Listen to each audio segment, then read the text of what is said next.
The text message appeared on Marcus's phone at 3:17 a.m. while he slept beside me. Our 2-year-old daughter, Emma, finally quiet in her crib after another sleepless night. The notification lit up his screen like a beacon in our dark bedroom. Can't wait to see you tomorrow. Hope she doesn't get suspicious at the family dinner. The sender's name made my blood freeze. Jenna, sis. My sister. My own sister sending late-night messages to my fiancé about not getting suspicious at our family gathering. The family gathering where we were supposed to announce our second pregnancy and wedding date. What I discovered in the next few hours would shatter everything I thought I knew about the two people I trusted most. What I would do with that information on Sunday dinner would ensure neither of them could ever betray me again. My name is Rachel Morrison, and I'm a 28-year-old digital forensics specialist for the Phoenix Police Department. For the past 6 years, I've built a career on finding deleted files, recovering hidden data, and reconstructing digital timelines that put criminals behind bars. I've testified in over 200 cases, with a 97% conviction rate when my evidence is presented in court. Those same skills that made me lethal against cybercriminals were about to make me unstoppable against my own family. That Sunday morning, while Marcus showered and Emma played with her wooden blocks in our living room, I did what any forensics expert would do. When presented with suspicious evidence, I launched a comprehensive digital investigation. Marcus had always been careless with technology security, a weakness I'd pointed out repeatedly during our 4-year relationship. His phone passcode was Emma's birthday. His cloud backup synced everything to our shared MacBook, and his social media accounts were logged in on multiple devices throughout our house. Within the first hour, I had extracted 18 months of text messages, photo metadata, location data, browser histories, app usage patterns, and social media interactions. Using the same forensic software I employed for police investigations, I began building a timeline that would either confirm my worst fears or put them to rest. The evidence painted a picture of systematic deception that made my hands tremble as I documented each piece. The affair had begun 14 months ago, just 3 weeks after I had confided to both Marcus and Jenna about my struggles with postpartum depression following Emma's birth. While I was attending twice-weekly therapy sessions and fighting to bond with our newborn daughter, they were using my vulnerability as cover for their betrayal. "Rachel's completely overwhelmed with the baby," Jenna had written in one of their earliest exchanges. "She doesn't even notice when you disappear for hours. It's actually kind of pathetic." "Perfect timing," Marcus had replied. "She's too exhausted to question anything, and the therapy sessions give us a guaranteed 2-hour window twice a week." Using GPS metadata from Marcus's phone, I mapped their meeting locations and frequency. They'd been rendezvousing twice weekly at Jenna's downtown apartment, timing their encounters precisely around my work schedule at the police station and my therapy appointments. The location logs showed Marcus had spent 3 to 4 hours at her address each Tuesday and Thursday for over a year. But as I dug deeper into their communications, I realized this wasn't just an affair born of opportunity. It was a calculated, long-term strategy with financial motivations that made my blood run cold. "When are you finally going to propose to Rachel?" Jenna had asked in a message from 6 months ago. "Soon. She's been dropping hints about marriage constantly, and an engagement will keep her focused on wedding planning instead of paying attention to our finances." Marcus had responded, "Once we're married, I'll have legal access to her inheritance and the house equity." My engagement ring, the symbol I'd worn proudly for 4 months, hadn't been about love. It had been a tactical distraction while they planned to rob me blind. "The forensics job pays almost triple what I make," Marcus had written to Jenna. "If we time this right, I can walk away with half of everything she's built, plus child support for Emma." The digital evidence showed they'd been treating our relationship like a business venture, with my career success and family inheritance as the primary assets to be exploited. The most devastating discovery came in messages from just 2 weeks ago, after I'd shared the news of my second pregnancy with both of them. "She's pregnant again? This completely destroys our timeline," Jenna had typed, her frustration obvious even through text. Actually, it might work in our favor. Pregnant and stressed with 2 kids, she'll be even more dependent on me. And in Arizona, child support scales with the number of children. This could actually increase my payout when we divorce. My second pregnancy wasn't a joyous surprise to be celebrated. It was a financial calculation in their elaborate scheme. But the final piece of evidence was what transformed my heartbreak into ice-cold determination for justice. Hidden in a private folder on Marcus's phone were photos from yesterday, a positive pregnancy test in Jenna's bathroom, followed by a selfie of them embracing and smiling in her bedroom mirror. My sister was pregnant with my fiancé's child while I was carrying his second child. I spent the next 4 hours meticulously documenting every piece of evidence, using the same protocols I followed for criminal investigations. Screenshots were time-stamped and verified. Metadata was preserved, and a complete timeline was constructed, showing the progression of their deception from emotional affair to physical relationship to financial conspiracy. By noon, I had assembled a case file that would have made any prosecutor weep with joy. 847 text messages, 23 incriminating photos, location data from 127 separate meetings, browser histories showing legal research into asset manipulation, and financial records proving Marcus had been hiding money in preparation for our divorce. But before I could present my evidence, I needed to protect myself legally and financially. My first call was to Patricia Valdez, a family law attorney I'd worked with on several financial fraud cases through the police department. Patricia specialized in high-asset divorces involving deception and had a reputation for decimating unfaithful partners in court. "Rachel, I need you to listen carefully," Patricia said, after I'd briefed her on the situation. "Based on what you've discovered, this isn't just infidelity. This is criminal fraud. Marcus's engagement to you with intent to access your assets could qualify as theft by deception under Arizona revised statutes."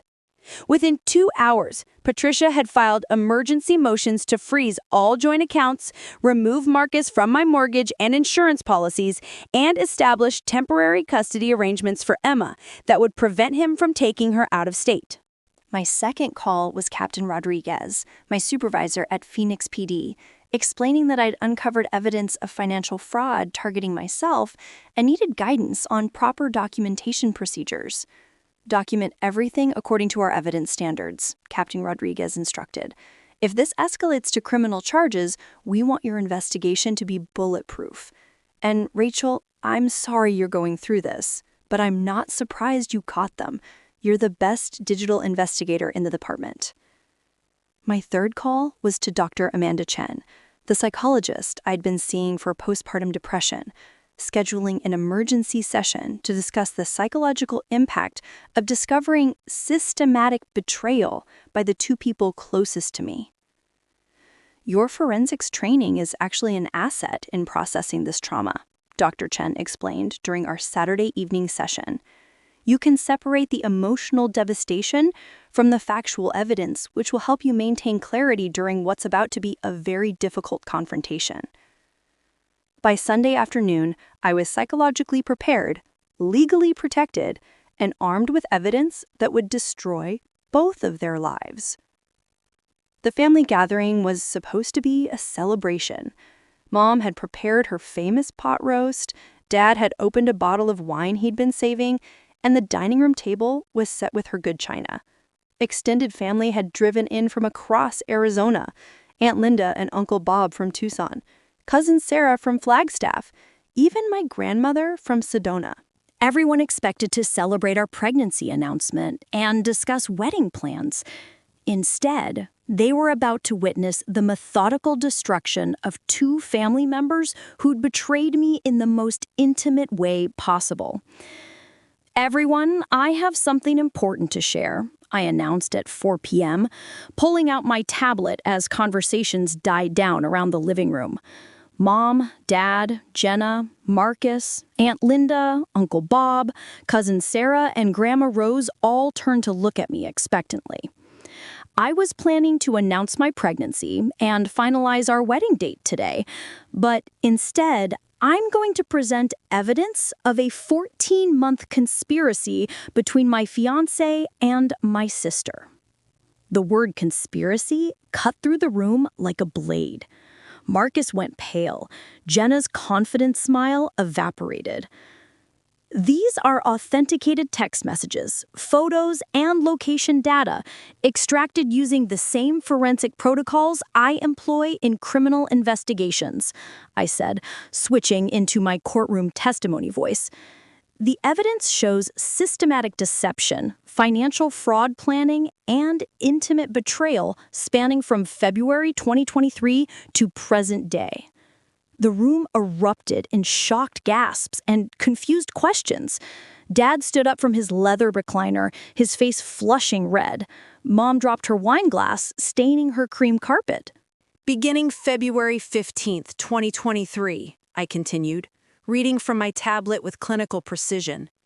3 weeks after I began postpartum therapy, Marcus and Jenna initiated an intimate relationship characterized by regular physical meetings and emotional manipulation of my psychological vulnerability. I displayed the first screenshot. February 15th, Marcus to Jenna. Rachel's at therapy again, crying about not bonding with Emma. Perfect opportunity for you to come over and show me what real intimacy looks like. Jenna jumped to her feet, her face flushed with panic. Rachel, stop this! You're taking private conversations out of context. Context? I queried, scrolling to the next piece of evidence. February 15th. Jenna to Marcus. On my way. She's so weak and pathetic right now. At least someone knows how to appreciate a confident woman. Uncle Bob's beer can crumpled in his grip. Grandmother Rose gasped audibly. Cousin Sarah had started recording on her phone. March through December 2023, I continued. GPS metadata confirms 127 separate meetings at Jenna's apartment, each time to coincide with my work schedule or therapy sessions. Average duration, 3.2 hours per encounter. Marcus finally found his voice, attempting to interrupt with desperation. Rachel, you're being completely dramatic. This is a private family matter that we can discuss rationally. Like you discussed it rationally with my sister for 14 months? I cut him off. Displaying the next evidence. April 2nd, 2024. Marcus to Jenna. Proposed to Rachel last night. Ring cost $8,000, but it'll keep her distracted with wedding planning while we finalize our exit strategy. The silence that followed was deafening. Even Emma, playing with her toys in the corner, seemed to sense the tension and looked up at the adults with confusion. Exit strategy? Dad's voice was dangerously quiet. I scrolled to financial evidence. May through August 2024, browser history shows extensive research into Arizona community property laws, divorce asset division, and methods for maximizing financial claims against higher-earning spouses. They created spreadsheets calculating Marcus's potential gain from our marriage and divorce. Aunt Linda stood up, her voice shaking with anger. You were planning to steal from Rachel while she was pregnant? It's not stealing, Marcus protested desperately. Community property laws mean married couples share assets equally. Except you were researching those laws while conducting an affair and planning divorce before we were even married, I replied. That constitutes fraud under Arizona Revised Statute Section 132310. Jenna was crying now, but whether from guilt or being caught, I couldn't tell. Rachel, please, you have to understand. Marcus came to me. He said you were distant and cold after Emma was born. So you decided the appropriate response was to seduce your sister's partner while she struggled with postpartum depression? Grandmother Rose's voice carried decades of moral authority that made everyone in the room flinch. I didn't seduce anyone, Jenna screamed, her composure completely shattered. He told me he didn't love you anymore. He said you were boring and obsessed with work and that he needed someone who could make him happy. Marcus looked horrified as Jenna threw him under the bus. Jenna, that's not... I never said... You said it constantly. You said Rachel was a robot who cared more about her job than her family. You said marrying her was about financial security, not love. The room fell silent again as everyone processed the scope of their betrayal and mutual accusations. You're both right about one thing, I said quietly. I am obsessed with my work. Forensic investigation requires obsessive attention to detail. That obsession is why I was able to document your 14-month affair, trace your financial fraud planning, and discover this. The final piece of evidence.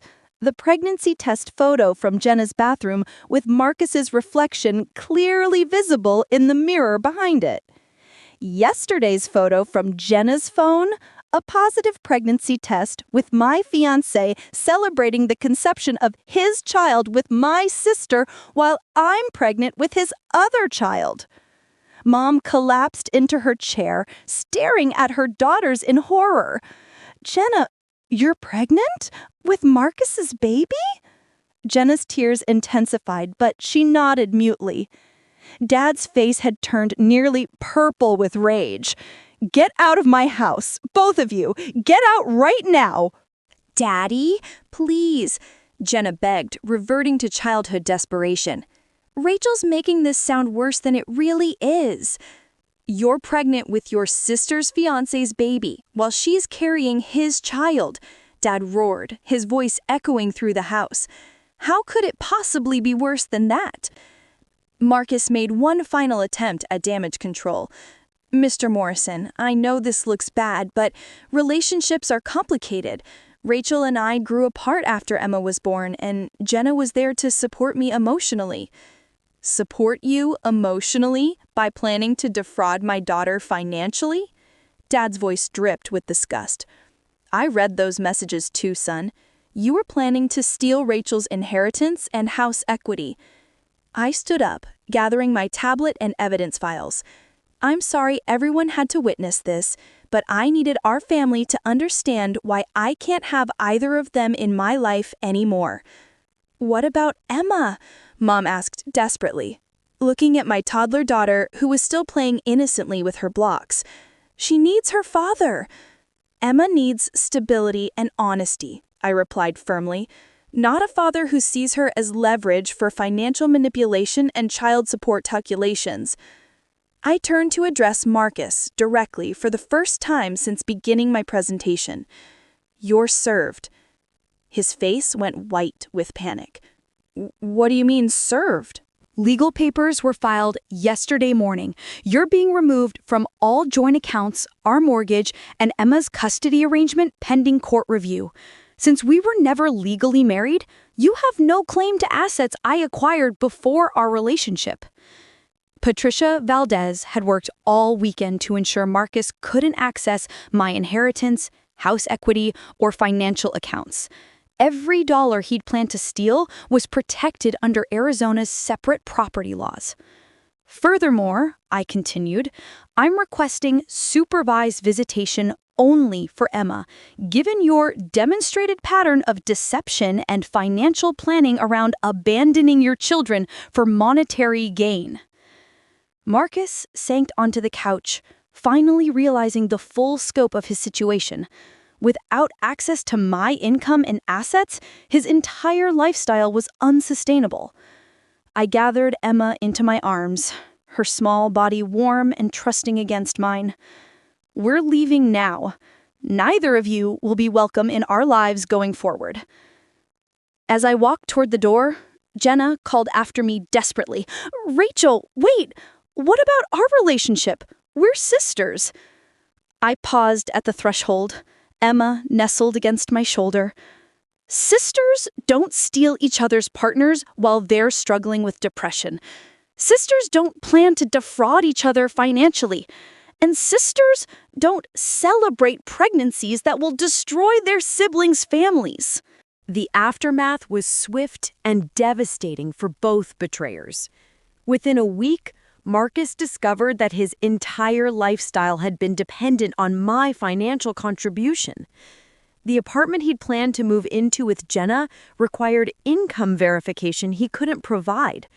The divorce attorney consultations he'd been financing came to an abrupt halt when his access to our joint accounts was terminated. His employer, a small accounting firm that valued ethical conduct, quietly suggested he seek opportunities elsewhere after word spread about his systematic deception and fraud planning involving a police officer's finances. Within a month, Marcus was living in a studio apartment across town, working double shifts at 2 different jobs to cover child support for Emma and legal fees from his failed attempts to claim my assets. Jenna's situation deteriorated even more rapidly. Her pregnancy with Marcus's child cost her not just our relationship, but our parents' respect and support. Mom and Dad, devastated by her betrayal, struggled to maintain any relationship with their daughter who destroyed the family unity they'd spent decades building. Her social media accounts were flooded with negative comments after cousin Sarah's video of my evidence presentation went viral in our extended family network. Friends who'd known both of us growing up reached out to express support for me while cutting contact with her entirely.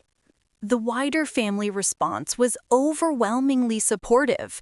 Aunt Linda started babysitting Emma twice a week so I could work late on complex cases. Uncle Bob helped me install a comprehensive security system and change all locks on my house. Cousin Sarah organized a meal train that lasted through my entire pregnancy. Most importantly, the experience revealed inner strength I hadn't known I possessed. 3 months after the family gathering, Captain Rodriguez called me into his office with an unexpected opportunity. "Rachel, the State Attorney General's office is establishing a new digital crimes against families unit," he explained, sliding a thick folder across his desk. "They want someone to head up investigations into cases where domestic partners use technology to commit fraud, theft, or emotional manipulation against their spouses and children." I opened the folder to find a job description that seemed written specifically for my experience: investigating digital evidence in cases involving financial abuse, romantic partner fraud, and family manipulation schemes. "They've requested you specifically based on your conviction rate and expertise in digital forensics," Captain Rodriguez continued. "It's a significant promotion with state-level authority and resources." I accepted the position immediately. The Rachel Morrison Digital Crimes Unit, as it came to be known, throughout Arizona law enforcement, specialized in cases that combined intimate partner betrayal with financial fraud and technological deception. We investigated everything from hidden asset transfers to cryptocurrency fraud to social media manipulation campaigns designed to isolate victims from support networks. My first major case involved a Phoenix businessman who'd been secretly draining his wife's business accounts to fund a gambling addiction, while using location tracking apps and hidden cameras to monitor her activities and prevent her from discovering his theft. Using investigative techniques I developed during my own experience with Marcus and Jenna, I traced $340,000 in missing funds and provided evidence that led to felony charges. The second case involved a Tucson woman whose husband had been conducting affairs with multiple partners while convincing each woman that she was his only lover, using sophisticated scheduling apps and fake social media profiles to maintain the deception. When the scheme collapsed, he'd attempted to steal joint assets and flee the state. We tracked his digital footprint across 3 states and recovered $180,000 in hidden assets. Every predator I exposed, every fraud scheme I unraveled, every victim I helped protect felt like justice for the woman I'd been 3 months earlier, betrayed, pregnant, and facing the collapse of everything she'd thought her life would be. Emma thrived in our new stable environment. At 3 years old, she was bright, curious, and completely unaware of the chaos that had surrounded her earlier life. I enrolled her in an excellent Montessori daycare program and surrounded us both with family members who'd proven their loyalty during our crisis. My second pregnancy progressed smoothly, supported by the extended family who remained and the professional network I'd built through my new career.